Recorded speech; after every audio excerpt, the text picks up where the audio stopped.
Magandang gabi po sa inyo mga kaaswang. Tawagin niyo na lamang po ako sa pangalang Ricardo. Ang kwentong aking ibabahagi sa inyo ay hango sa totoong buhay. Karanasan ko ito noong ako'y 15 taon pa lamang sa probinsya ng aking lola na si Lola Dolores. Siya nga po pala mga kaaswang, nangyari ito taong 1996. Itong mga panahong ito ay kasalukuyang may sakit na dinaramdam si Lola Dolores. Kung kaya nakiusap ang aking ina na ako muna ang mag-aalaga sa aking lola habang bakasyon pa sa eskwelahan. Wala rin kasing ibang mag-aalaga kay lola, bukod kasi sa matanda na si Lolo Toperay. Malalayo pa ang iba nilang mga anak.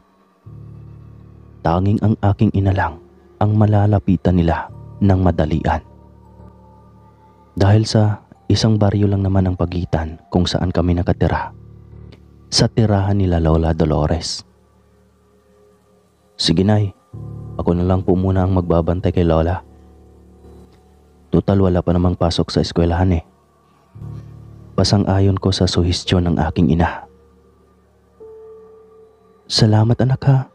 Siya nga pala, kapag may kailangan ng lola at lola mo, pumunta ka lang dito sa bahay natin. Saad ng aking ina. Tumango naman ako sa sinabi ng aking ina.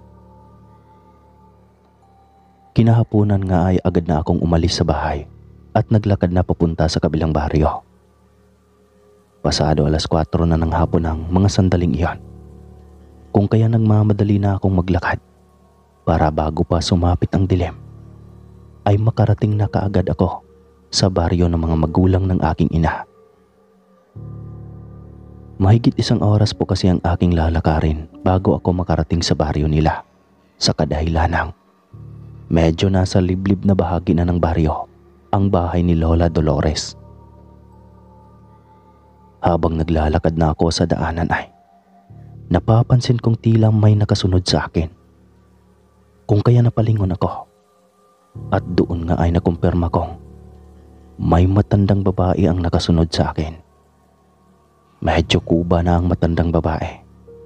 Maputi na rin ang mga buhok nito at mabagal nang maglakad.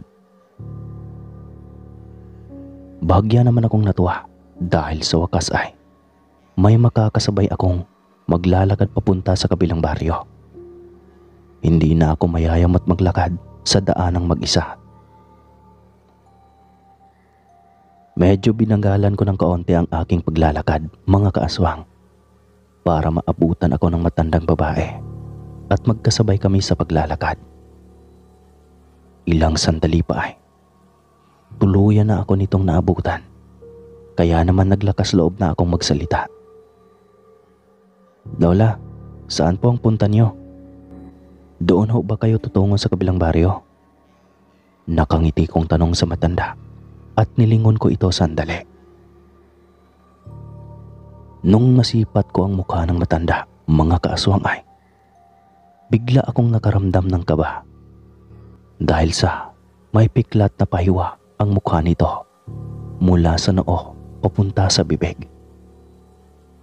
Kung kaya napahinto ako at tinignan ko sandali ang mukha ng matanda. Oo, iha. Doon nga ako papunta sa kabilang baryo. Sagot ng matanda sa akin nang hindi tumitingin. Ganoon ho ba? Sabay na po tayo, Lola. Doon rin po kasi ang punta ko. Tugon ko sa kanya. Bakit, iho? May dadalawin ka ba sa kabilang baryong iyon? Mukhang hindi pa kasi kita nakikitang nagawi sa baryo namin eh. Balik na tanong sa akin ng matanda.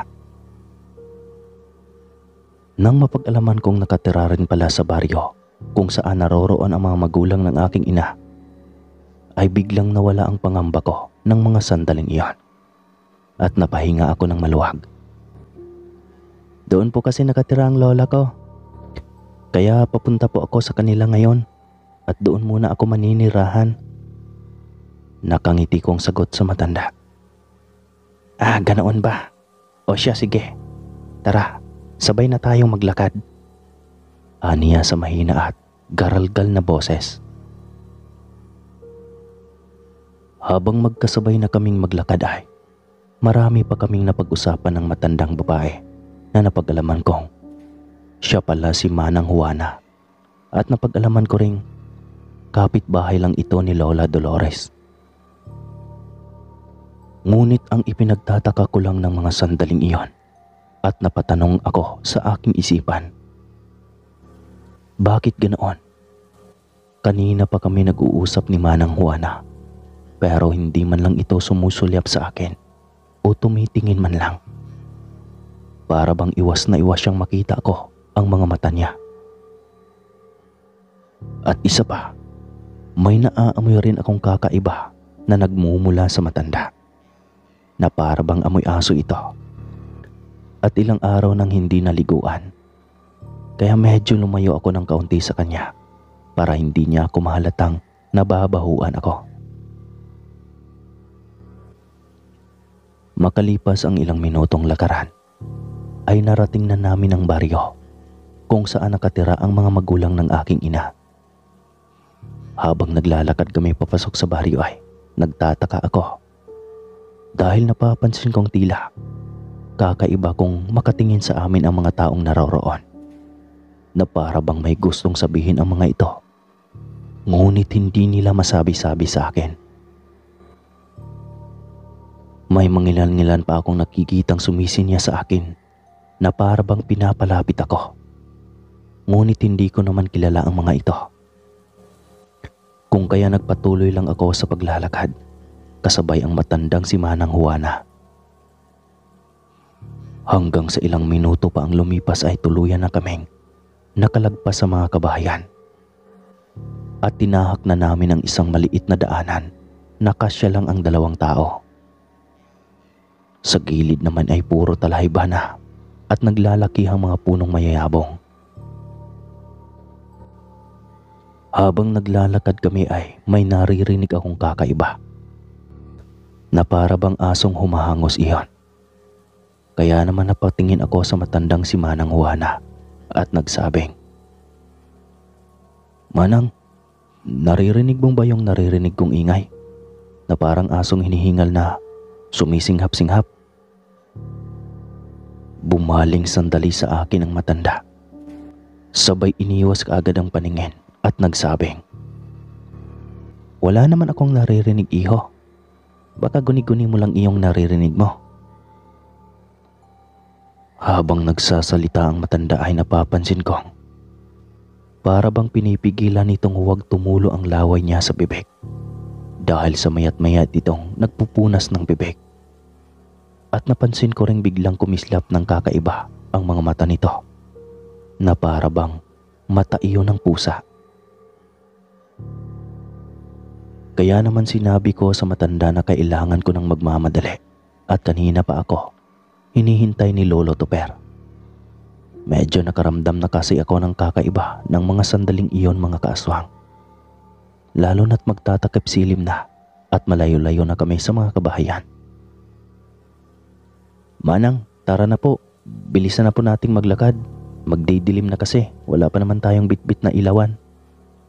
Wika ko sa matanda. Napapansin ko kasing parang bumabagal na itong maglakad at pahinto-hinto na. Kaya inapura ko na itong magmamadali ng maglakad nang sa ganun ay makarating na kami sa kanya-kanyang bahay. Maya-maya pa ay natanaw ko na ang bahay ni Lola Dolores, kung kaya ay nagpaalam na ako sa matanda na mauuna na ako sa kanya. Nakikita ko kasing nakaabang na sa akin sa labas ng bakuran si Lolo Toper. "Manang, mauuna na ho ako sa inyo. Hinihintay na po kasi ako ni Lolo sa may bakuran eh." Wika ko sa matanda at patakbo na akong lumapit kay Lolo.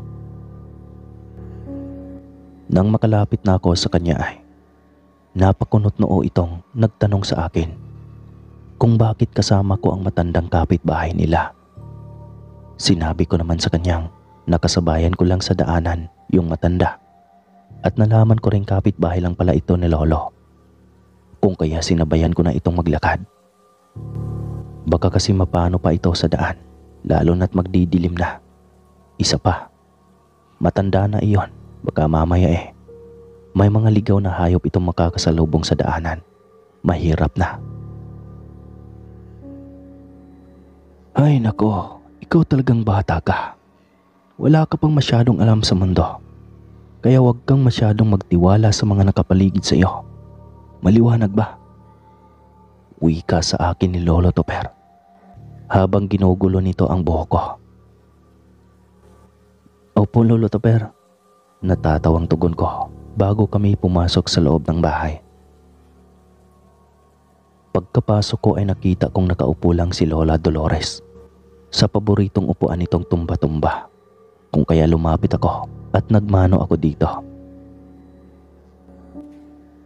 Kinagabihan, habang naghahapunan na kami sa pagkainan, ay may naririnig akong huni ng tiktik sa taas ng bubungan, kung kaya napatingala ako at nagtanong kay Lolo ng, "Lolo, ano ba yung maingay sa bubungan natin?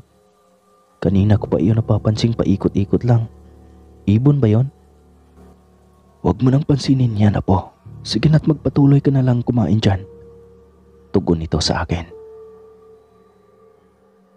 Hindi na ako muli pang nagtanong at nagpatuloy na lang ako sa pagkain. Pagkatapos kong kumain ay tapos na rin kumain si Lola, kung kaya inakay ko siya pabalik sa higaan nila. Kung hindi niyo po kasi na itatanong mga kaaswang, hirap na pong maglakad ang lola ko sa kadahilanang namamaga na ang dalawang paa nito at may mga sugat pang nagnanaknak at may nananang lumalabas mula sa mga sugat nito. Pasintabi po sa mga kumakain dyan. Ayon naman kay Lolo, ipinagamot na nila sa doktor si Lola Dolores, ngunit walang makitang sakit ang mga doktor. At ang palaging sinasabi lang ng mga doktor ay may allergy lang si Lola Dolores sa balat. Kaya mga gamot sa pang-allergy lang ang binibigay ng mga doktor. Habang inaayos ko si Lola sa higaan ay may naririnig akong mga kaluskos mula sa gilid ng dingding, kung saan malapit sa kinahihigaan ni Lola Dolores. Nakaramdam ako ng kilabot sa katawan ng mga sandaling iyan at nanindig ang mga balahibo ko sa batok dahil sa langigngig ng ingay ng mga mahahabang kuko na ikinutkot sa dingding mula sa taas pababa. "Huwag mo nang pansinin ang ingay na yan, apo. Palagi ko nang naririnig iyan tuwing gabi. Kaya nasanay na ako sa katagalan." Wika ni Lola sa akin. Lola, hindi niyo po ba pinapatignan kay Lolo kung anong klaseng hayop yang nag-iingay sa labas? Nakakakilabot kasing pakinggan, tsaka nakakapanindig balahibo. Tugon ko dito. Mula nang magkasakit ako ay naririnig ko na ang mga ingay na yan. Pero sa tuwing tinitignan ng lolo mo sa labas ng bahay, wala naman siyang nakikitang hayop sa labas. Kaya hinayaan na lang namin yan. Tugon ni Lola Dolores. Inutusan naman ako nitong ikabit ko ang mga kulambo sa higaan niya dahil magpapahinga na raw siya. Matapos kong ayusin ang higaan ni Lola at maayos na itong nakahiga, ay nagpaalam na ako dito. Nalalabas na ako ng kwarto. Tawagin niya lang ako kung sakaling may kailangan siya sa akin. Tumango naman siya sa akin bago ako lumabas ng kanyang kwarto. Pagkalabas ko ay nakita ko si Lolo Topper na nakaupo sa may bintana at para bang may tinitignan ito. Kaya nilapitan ko siya at tinanong kung ano ang tinitignan niya. "Kanina ko pa kasi napapansin na may asong kulay itim sa labas ng bahay na nakatingin dito sa atin, apo. Kaya pinagmamasdan kong maigi iyon. Baka kasi may aswang na namang dumadalaw dito sa bahay." Tugon ni Lolo sa akin. "Aswang ho? Bakit lang may aswang na ba na pumupunta dito sa bahay niyo?" Takang tanong ko sa kanya. "Oo, apo. Magmula nang magkasakit ang lola mo Palagi na kaming dinadalaw ng aswang dito. Halos gabi-gabi na kaming hindi pinapatulog ng aswang. Kaya nga nakiusap na ako sa mga magulang mo. Kung maaari ka bang dito na muna sa bahay matulog ng ilang araw. Hindi ko kasi pwedeng maiwan ng matagal si lola mo sa loob ng bahay. Kapag lalabas ako't hahanapin ko ang aswang. Mahabang paliwanag ni lolo. Bakit naman po hindi pwedeng iwanan si lola sa loob ng bahay, lo? Tanong ko sa kanya. Sinabi naman niya sa akin na kapag iiwanan niya si lola sa loob ng bahay, ay baka mapasok ito ng aswang nang hindi niya namamalayan. Napakatuso pa naman ng mga aswang at mapanlin lang rin ito.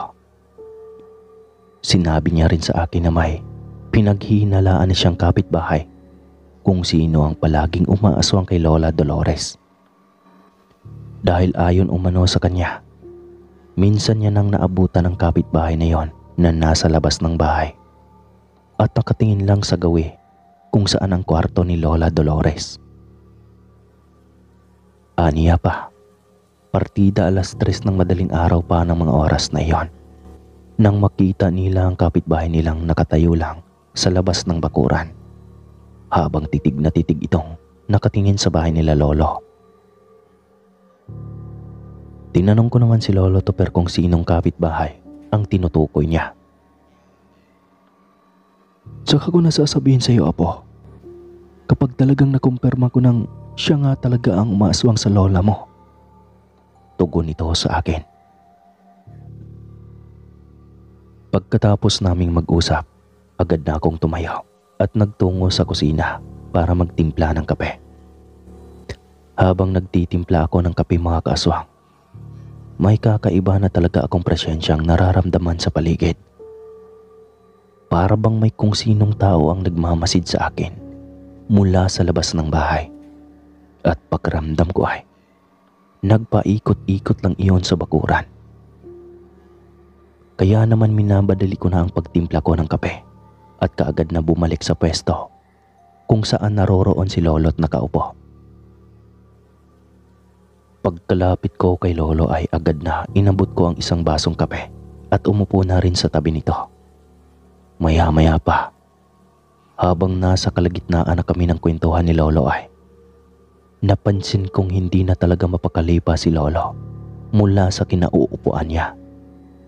Kung kaya tinanong ko na siya, Lo, anong problema?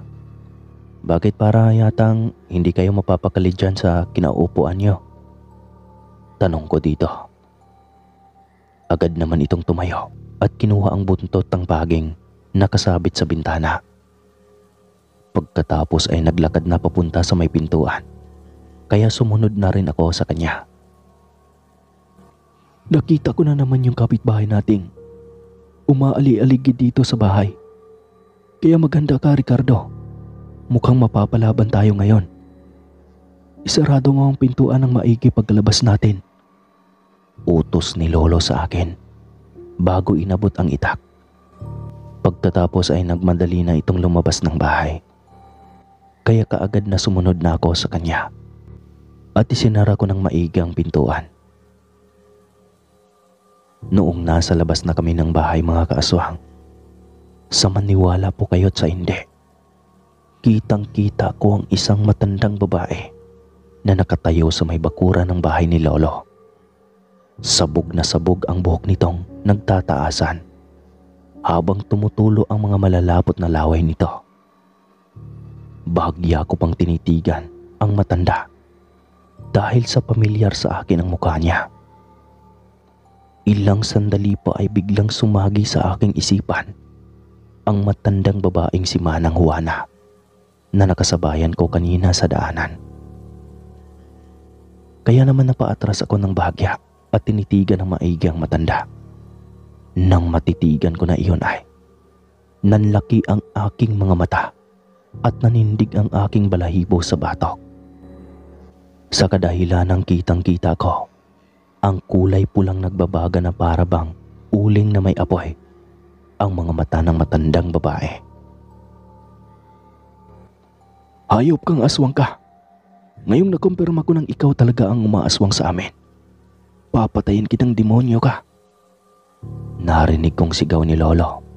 Sabay inihampas ang buntot pagi sa lupa. Nagulat naman ako sa sunod na ginawang hakbang ni Lolo. Dahil mabilis itong sumugod papalapit sa aswang. At walang pag-aalinlangang hinambalos ng buntot ang nilalang. Umangil naman ng napakalakas ang aswang. Habang patuloy pa rin iyong hinahampas ni Lolo ng buntot ng pagi. Mabilis na akong lumapit kay Lolo nang makita kong akmang susunggaban na sana siya ng aswang. Kung kaya agad kong tinaga ito ng itak na bitbit ko. Natamaan naman ito ng bitbit kong itak kaya lumagabak ito sa lupa. Dito din ay unti-unti nang nawawala ang takot ko at hindi na nanginginig ang kalamnan ko. Animal kang demonyo ka. Wala kang sinasanto. Kahit kapitbahay mo, bibiktimahin mong hayop ka.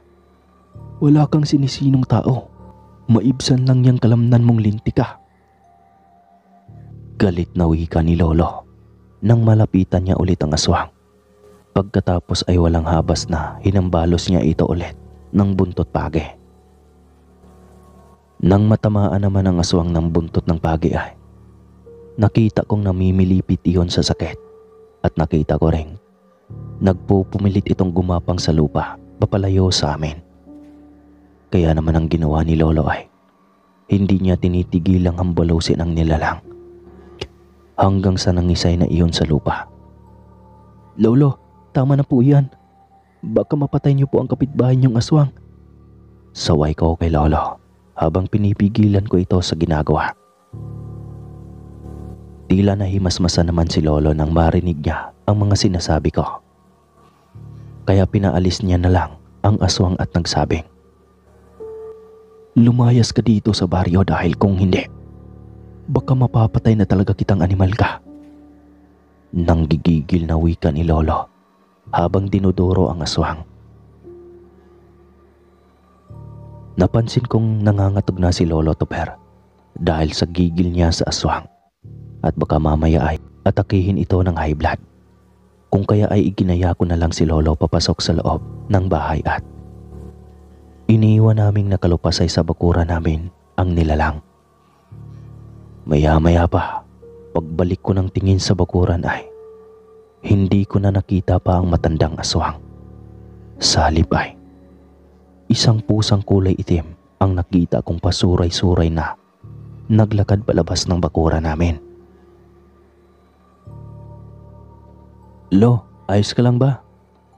Pag-aalala kong tanong dito at agad na pinainom ko ito ng tubig. Nakita ko kasing napapahawak na ito sa dibdib niya. Ayos lang ako, apo. Huwag mo kong alalahanin.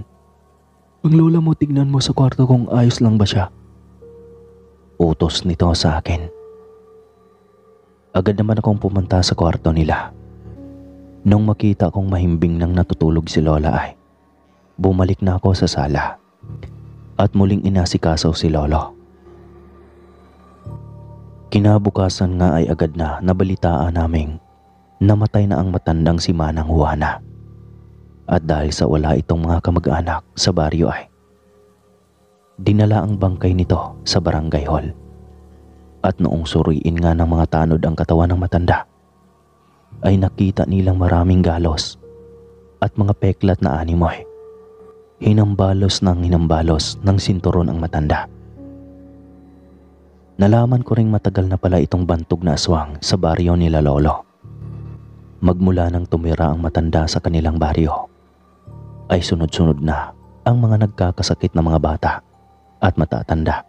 At sa tuwing may mga namamatay na hayop sa kanilang baryo ay napapansin nilang wakwak ang tiyan at wala ng mga lamang loob iyon. May mga nadiscover rin ang mga tanod sa bahay ng matandang bantog na aswang na mga nakaboting langis at nung buksan nila iyon ay sobrang lansa at napakabaho umano ng mga langis.